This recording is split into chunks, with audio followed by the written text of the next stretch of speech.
Yeah, speaking of technology and big corporations, did you all hear what happened with Microsoft? They No. they closed more game studios after acquiring them. One of them was Arcane Houston, I Oh, I think. did hear that. I didn't know Microsoft Yeah. owned them. Oh, of Yeah, course. they developed Yeah, of Redfall, course. which was a flop. It was a shitty game. I think that like they're actually a talented developer, but I think that they were just like pressed for time. But they did like the Dishonored series. They closed them down though. They also closed down Arcane Tango Austin. Game. It was okay, Austin. Yeah. They also closed down Tango, which just made Hi-Fi Rush, which was a huge success. I heard it's And fun. yeah, I played. It was pretty fun. I didn't finish it, but it was pretty fun. So it doesn't matter if you're successful or not.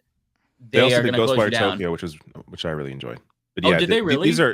these are successful like Hi-Fi Rush won awards and Right. apparently like did pretty well considering it was sort of just it was a shadow drop. Like it just came out of nowhere. They released it.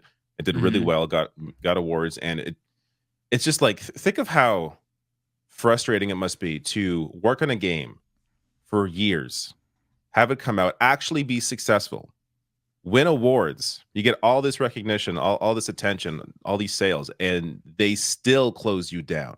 Like, how demoralizing is that for anybody working in games? Because it shows you, even if you're successful, you might still be fucked. Even at a couple, why did they close them Microsoft, down? what's their valuation? Like $3 trillion now. Like a company like Microsoft with endless money, and they still don't think you're worth enough to keep.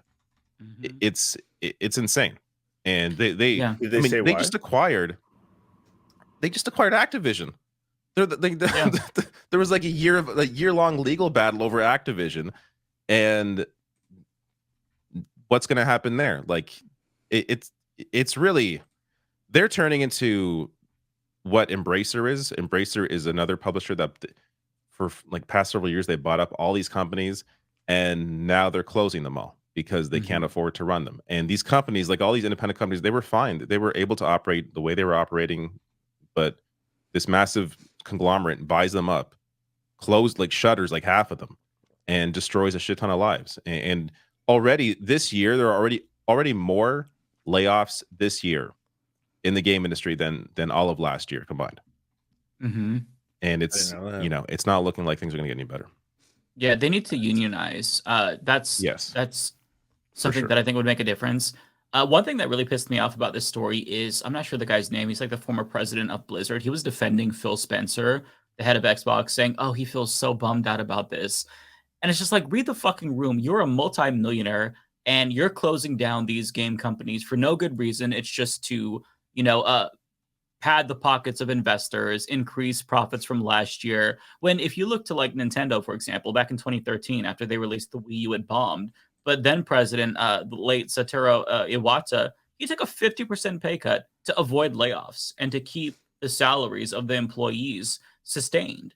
So why can't Phil Spencer do that? There's no excuse. It's just straight up greed.